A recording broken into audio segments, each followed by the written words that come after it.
नेताजी हमारे सपने में आए और नेताजी हमारे सपने में आए। उन्होंने, जब मैं सपने में मैं देखा कि मैं कहीं जा रहा था वृंदावन जाते समय मैंने नेताजी को देखा सपने में।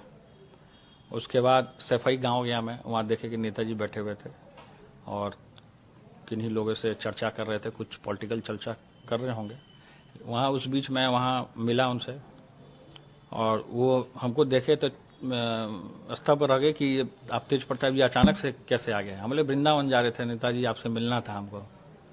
तो उसके बाद हमने नेताजी को बोला कि आपका गांव हम घूमना चाहते हैं। तो नेताजी बोले ठीक है। तो उसके बाद हम नेताजी को बोले कि आप साइकिल मंगवाइए, तो नेताजी और खुश हो गए। उसके बाद नेताजी के साथ हमने साइकिल पे बैठे और वो भी साइकिल पे बैठे। वो भी चला रहे थे मेरे साथ, वो मेरा राइट साइड थे, हम लेफ्ट साइड थे। वो भी चला रहे थे साइकिल और मैं भी चला रहा था। तो फिर कुछ दूर मैं गया तो वहाँ कोई गांव में टूटा पुल था, तो वहाँ पे कोई औरत थी, कोई महिला थी खड़ी, गांव की ग्रामीण कोई होंगी, तो वो खड़ी थी। तो नेताजी से उन्होंने पूछा कि नेताजी इधर कहाँ? तो हम बोले कि हम जा रहे हैं, ये तेज प्रताप जी हैं, ये बिहार से आए हैं, इनको हम लेके अपना गांव घुमाने जा रहे हैं। तो नेताजी कहीं गांव में ही किसी की शादी हो रही थी, उसमें सम्मिलित हुए, हमको भी सम्मिलित कराए। और उसके बाद मेरे कमरे में आ गया अचानक से नेताजी। तो कमरे में आए, एक बूढ़ा था बगल में, वहाँ बैठे हुए थे नेताजी। तो उसके बाद उनको मैं बोला कि आप सोफे पे बैठ जाइए। तो नहीं, नेताजी बहुत सिंपल हैं, शुरू से ही थे वो, और उनका जनता से बहुत नज़दीकी का इंटरेक्शन और पब्लिक के बीच में धरातल से जुड़े हुए समाजवादी का जो विचार होता है उसको फैलाया उन्होंने। और मैं भी जमीन पे बैठ गया।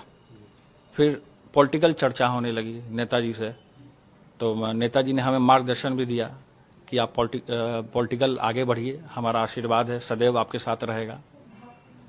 तो उसके बाद नेताजी ने घड़ी पहनते थे नेताजी, तो घड़ी उतार के हमको दिया उन्होंने। तो मैं उस घड़ी को लेकर के बहुत भावुक हो गया। उसके बाद भावुक हो गया, उसके बाद मैं रोने लगा सपने में। नेताजी की आंख से भी आंसू आने लगे। फिर नेताजी ने हमें गले लगाया।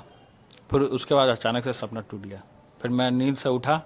फिर उसके बाद तुरंत हमने धनंजय जी को कॉल किया और साइकिल अरेंज कीजिए, हम मंत्रालय जाएंगे, अब पर्यावरण को भी बचाएंगे और नेताजी का संदेश पूरे बिहार में हम फैलाने का काम कर रहे हैं। हमारे पिता आदरणीय श्री लालू प्रसाद जी भी साइकिल चलाए थे और वो साइकिल से पर्यावरण को बचाने के लिए, डीजल पेट्रोल को वो कम करने के लिए उन्होंने साइकिल चलाया था।